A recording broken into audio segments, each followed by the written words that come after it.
After 56 minutes had been played in Samara yesterday afternoon, Aleksandar Kolarov curled an exquisite free kick over an inadequate Costa Rican wall to give Serbia a 1-0 win, their opening match of the 2018 World Cup Finals. In many respects, this was almost as much as you need to know from another match which followed what is becoming one of the more unusual common themes of this tournament so far, a tendency for matches to explode out of the traps, only to settle into a rhythm after about 20 minutes have been played.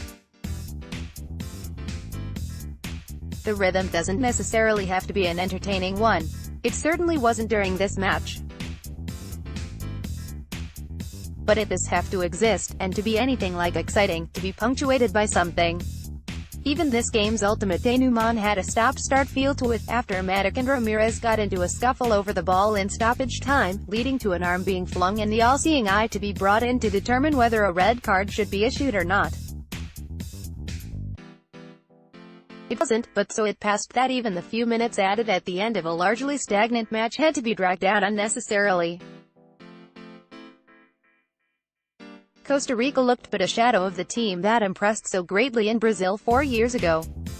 True enough, they were unfortunate enough to be on the receiving end of a moment of pure beauty from Kolarov, but in the final quarter of the match, when they needed to step up a gear in order to rescue themselves, they drew blanks.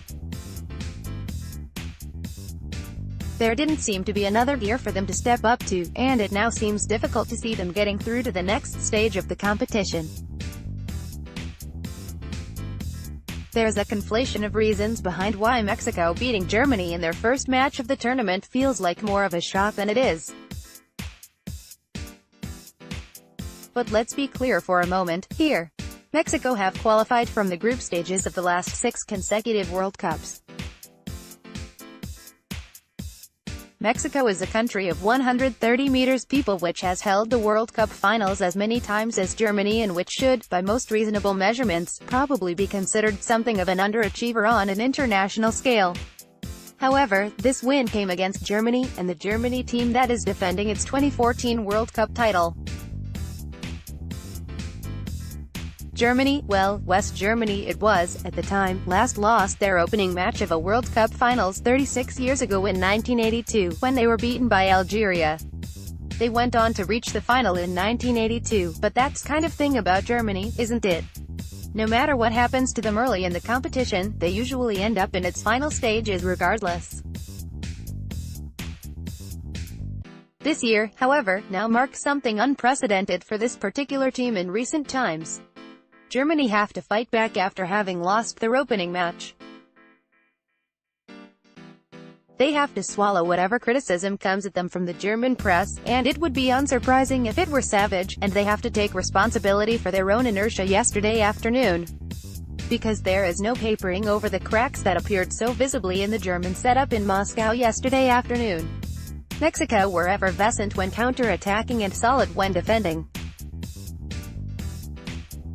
Germany created a lot of chances, but the high line of their defense left them too exposed, and on more than one occasion during the second half Mexico found themselves in positions from which other, more resourceful teams would surely have taken greater advantage. But they won nevertheless, and they warranted it. Irving Lozano scored the only goal of the game 10 minutes from halftime when the Mexican midfield put together a beautiful passing move through midfield, ultimately rewarded with Lozano's finish against a threadbare defense. But there were other chances besides.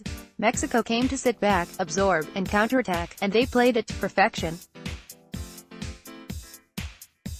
Germany have seldom otherwise been made to look so ordinary in this competition over the last decade or so. But recent results in friendly matches have not been encouraging, with only the odd goal in 3 against Saudi Arabia and a draw against Spain in March to show for their 5 matches so far this year. Defeat against Sweden in their next match might well put them effectively out of the World Cup with a game to spare, and unless they sort out defensive positioning they seem ill-equipped to deal with any team that will set back and try to counterattack, and will remain vulnerable. Even finishing second in the group brings problems of its own. Doing so will see them have to play Brazil in the second round of the competition, should Brazil win their group. There are stormy waters ahead for Germany, but they haven't quite sunk yet. Brazil, meanwhile, labored their way to a 1-1 draw with Switzerland in the evening. Filipe Coutinho opened the scoring after 20 reasonably free-flowing minutes, but Brazil didn't quite get out of second gear, and 5 minutes into the second half Steven Zuber brought scores level for Switzerland. It was a controversial goal, in the time of the dawn of the robots. The referee didn't seem to spot him pushing Miranda in the back. The VAR people, whose job under such circumstances is to report anything that the referee might want to see again, didn't seem to spot it either. The goal stood. It wasn't as though Brazil had come for the 1-0 win, but they were still stodgy and labored in their attempts to reassert their will back upon the game, whilst Switzerland looked variously threatening every time they broke. The Brazil coach, Tite, had hardly picked a defensive formation and the big names were all present and correct, but still Brazil failed to convince, although this didn't feel as immediately noticeable as it did with Germany earlier in the day. They'll play better than this and they'll qualify from this group, but last night they didn't match up to the sum of their parts. Switzerland will feel extremely grateful for this, even though they were well worth their point as well.